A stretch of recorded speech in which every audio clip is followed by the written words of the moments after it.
This isn't one of those haunted game stories. At no point are you going to hear me claim something within the game spoke to me, reacted to my words, or forced me to punch myself repeatedly in the face. No, this isn't about a haunted game, or a game doing something impossible, or even something it shouldn't have. This isn't about a glitch, or a hidden satanic message, and at no point did I phone Nintendo headquarters only to have my questions answered with hushed whispers or anguished screams. This story is about a game feature I don't think anyone else has unlocked. That's it. No ghosts, no conspiracies, just a secret we were all supposed to find, but never did. Something that changes an entire generation's childhood and the very essence of a billion-dollar franchise. This is about what I assume to be a previously undiscovered alternate ending of Super Mario World for the Super Nintendo. In 1996, I received my first computer as a birthday gift. I'd been on the internet before, had used computers before, but it had always been in school or at a friend's house. This one was mine, all mine. I explored the crude, prehistoric web of the time with great interest. I downloaded all sorts of pornography and even printed it out, which made absolutely no sense. I also pirated media like a madman. Music, games, anything. This is where I first discovered Super Mario World. I'd never had a Super Nintendo as a little kid, so it was all new to me. I downloaded tons of games along with the ZSNES emulator, but Super Mario World was my favorite. For over a decade, the same Mario World ROM was my time-wasting hobby. I played it over and over again, beating the game faster and faster, until I began to lazily explore the worlds with no particular purpose. Game Genie codes helped immensely. I could turn off the timer and relive a particularly entertaining map for an hour as I waited for a download or any number of boring events. It was in this manner that I must have beaten and rebeaten the game thousands upon thousands of times. There was comfort in the obsessive-compulsive behavior of this routine, but all of that was shattered when I saw the Blind Boo. The Blind Boo, as I referred to it, was hovering over the exit from the haunted sunken ship level later in the game. I call it blind because it actually had no visible eyes. It was like someone had made a lazy ROM hack, but I knew from years upon years of experience that this was a normal game. The Blind Boo just hung there over the exit pipe, blocking it. I turned my back on it, but it didn't chase me. How could it? It didn't even see me. Then I noticed something else out of sorts. There was a key and keyhole misplaced above the exit. Keys and keyholes, as such, are ways of ending a level in an alternate manner and discovering a secret area. Still, this didn't belong there, and I knew it. For a moment, I considered the fact I'd actually broken a ROM file from overuse. After taking a screenshot specifically to show all of you Mario Brothers fans out there, I picked up the key and opened the door, figuring the game would seize up and I'd have to restart. Instead, it opened up a new path on the map selection screen. A whirlpool next to Bowser's already creepy head cave thing. I pressed the right arrow and moved onto the whirling drain. Oh god, no. This didn't really strike me as odd, because if you're familiar with the Super Mario World game, there's an area called Star Road that you may note has similar names. Just stuff like tubular and awesome, and all manner of dumb words and phrases. Most of the areas were called Vanilla Forest 1 and Donut Mountain 3 and all that, but there were maps with odd names like that. What did concern me, though, was Mario's expression. Surprise? Shock? Fear? I entered the map. Oddly enough, the whirlpool in the middle of a lake began with a standard castle entry animation. Mario walked up to a castle door, looked up, then went in. I could tell it was underwater, though, because of the bubbles that periodically emerged from the sprite's mouth and floated to the top of the screen. Inside the castle, it started to look more and more like I was, in fact, experiencing a glitch. There was no room to jump, no room to do anything but run left and right. I must have gone right for 10 to 20 minutes, just holding the Y button and running along at full speed. After a while, I ran into 1 or 2 blind boos in the darkness above, then 3 or 4. Then the screen was full of them.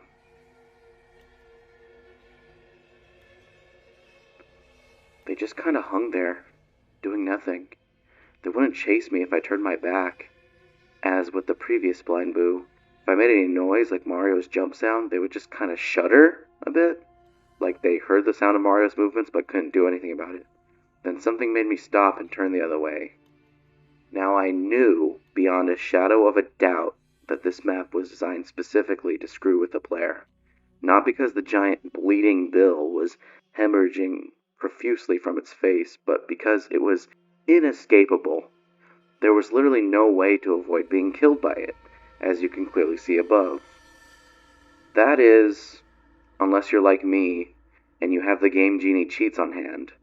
I switched on the code for permanent invincibility.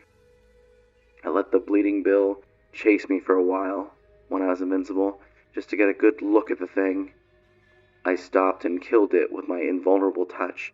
Only then I saw a message that hadn't been there when I had passed before. I hate you. That kind of creeped me out, but on the other hand, it was kind of interesting because it meant this was definitely a map that was supposed to exist. There was some sort of plot element here, something undiscovered. What did it mean? Who hated me? King Koopa seemed the obvious answer, or maybe just the ghosts. When you're in a haunted castle that you found by way of a haunted ship, a bloody-looking hate message isn't so unbelievable. I saw it again as I approached some giant boos. I was thankful that the blind boos ended at this point, because the more I watched them shudder, the uneasier I felt, almost empathetic towards them, etc. The thankfulness ended when I turned my back on the giant boos, and this happened. Giant boos with faces I hadn't seen before. They always looked mad at being awakened, angry that you were invading their haunted houses across the Mario World island. This was different. They looked gleeful, demented. I could see right down their throats, which seemed odd given the lack of detail their mouths usually displayed. And yes, of course, I'm going to address that message you saw in the picture. Why won't you die? I don't know why. Am I supposed to? Who's asking? I let the giant boos touch me, and they died like the bleeding bills, of which I had encountered 2. Despite any attempt to scare the player, I knew that being invincible meant invincible, no matter what they threw at me. After a while of running down this strange, claustrophobic corridor with no more eventful happenings, I came to a room with an exit pipe. Taking the pipe downward, I came out the other end and dropped into a room filled with water. The water made sense, this being a sunken castle beneath a whirlpool and all. I was rewarded for my troubles with a question mark block that released a mushroom for me. I could have easily done this with a cheat code, but the thought had escaped me as I faced all these new and strange sights. The first creatures I encountered in the underwater portion of the castle were thwomps. Unless you've been living under a rock since the mid-80s, you know thwomps are stone-like square creatures that hang from the ceiling and fall whenever you come near. They try to crush you, essentially. Well, these thwomps, lined up in a tight row, dropped repeatedly and randomly with no real trigger or any sense of logic. They would just wait or drop whenever they seemed to feel like it. It also looked like these thwomps had been very successful thwomps. More cartoony blood. This was getting pretty unusual for the Mario Brothers franchise, which I hadn't recalled seeing blood in at all. Now I'd seen it used 3 times. The bloody bills, the messages, and these perpetually smashing, grinding thwomps who were working their victims, into pulp forever. In the hampering effects of the water, I walked slowly under these things, making sure every single one touched me and died. There were almost 30 of them in a row. The sight of them mindlessly crushing over and over again just made me hate them with an unsettling intensity. What's weird is that the blood caused Mario to slide as if he were on an ice level. After walking through that gauntlet of depravity, I swam into a more open area that was filled with spikes on the floor and ceiling. It was difficult to swim in this manner without touching the spikes, but since I was still invincible, I didn't think much of it. I avoided them more for fun than out of any sense I'd be damaged. It stopped being fun, really fast though. Now, I knew some of what was going on. The bloody mess the thwomps were unendingly splattering, it was other Marios. Past Marios that had tried to traverse this level and failed. I had to admit, this was an excellent touch, even if it was a bit ghoulish. Whoever had designed the map actually broke the fourth wall and showed you the bloated, motionless abortions of the player's own careless treatment of Mario's tiny life. The bodies only floated straight up and down a tiny bit, as if to show the effects of a light current.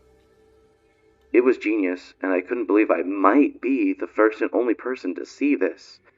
I toyed with the idea of taking more than one screenshot I just presented to you, basically so all of you reading this could enjoy the secret map as much as I had, especially this weird little touch, but without swimming, without kicking or moving in any way, the dead Marios started to come at me like torpedoes.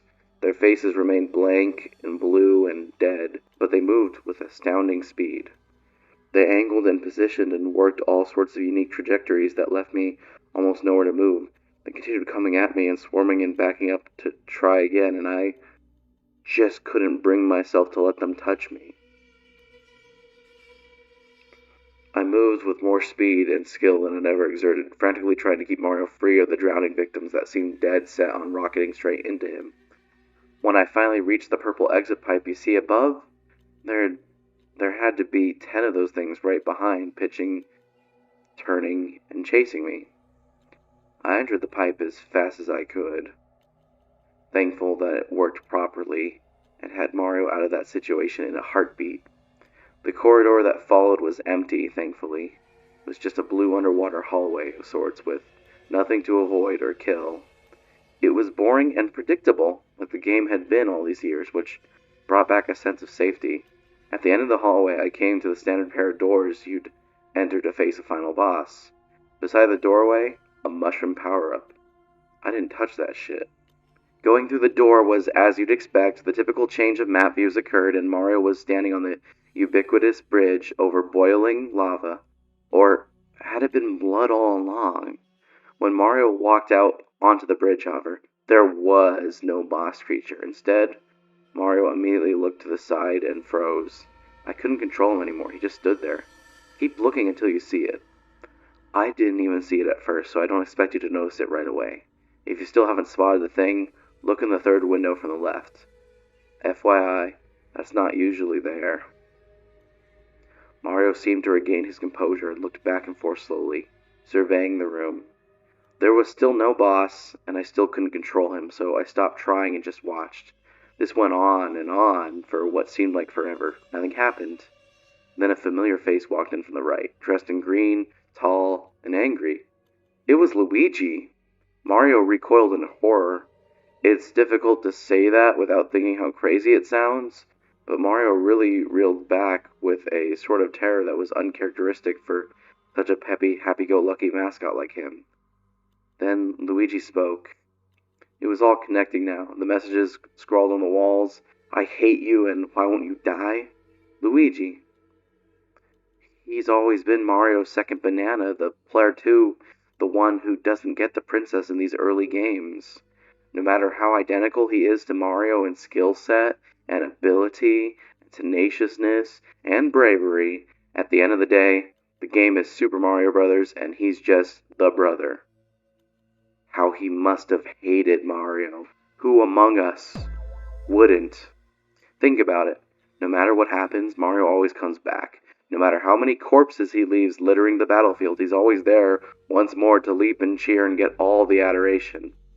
And Koopa hadn't worked alone. I didn't know what that meant at first, if anything. But again, you just have to think it through. How exactly does King Koopa consistently succeed in kidnapping the princess from day one, from the original Mario Bros. Onward? It had always been an inside job. Still unable to control the character, I watched Mario simply cower in fear as Luigi leapt high into the air, as high as he could in Super Mario 2, the bastard child of the franchise. He jumped on the pathetic, weeping Mario again and again and again. I was powerless to stop it. When he was done, he seemed to look at Mario's limp body with this overwhelming rage. Then the bridge started to disappear. Soon, Mario would be dead. I looked on and had an irrational thought. Would it be permanent? Within an instant, as Luigi turned To seemingly strike a victory pose, like he'd beaten the level, Mario awkwardly got to his feet and took him by surprise. Fear and sadness and confusion had given way to anger, and Mario overpowered his brother with little effort. To this day, I'm still haunted by the final result of his wrathful reprisal. There was the map's title. None of this was a glitch, none of it was a mistake, it wasn't a developer getting back at Nintendo, and it wasn't a ghost haunting a Nintendo cart. It was a planned, purposeful part of the Mario Brothers mythos. You beat the same level X number of times, the secret part of the world opened, and you learned from Mario Brothers through Mario Land, Luigi had secretly been working against you and was in fact facilitating the repeated abduction and abuse of the princess. But why? Money? Power? No, it was all there. Because he couldn't take not being the one in the spotlight, not being Mario himself. After Luigi died, well and truly died, Mario just sat on the edge of the bridge and wept. I was forced to watch this for minutes on end before the screen faded to black. I played the rest of the game through to see if anything changed. Nothing else odd happened, as one would expect, since this whole ordeal was just supposed to be part of the actual full story. I couldn't access the whirlpool again. I'd seen the events once, and that was all I was apparently allowed. It was back to the game as usual, the same exact game I'd played since the 90s, and would probably continue to play for the rest of my days. Well, it was the same except for the final image.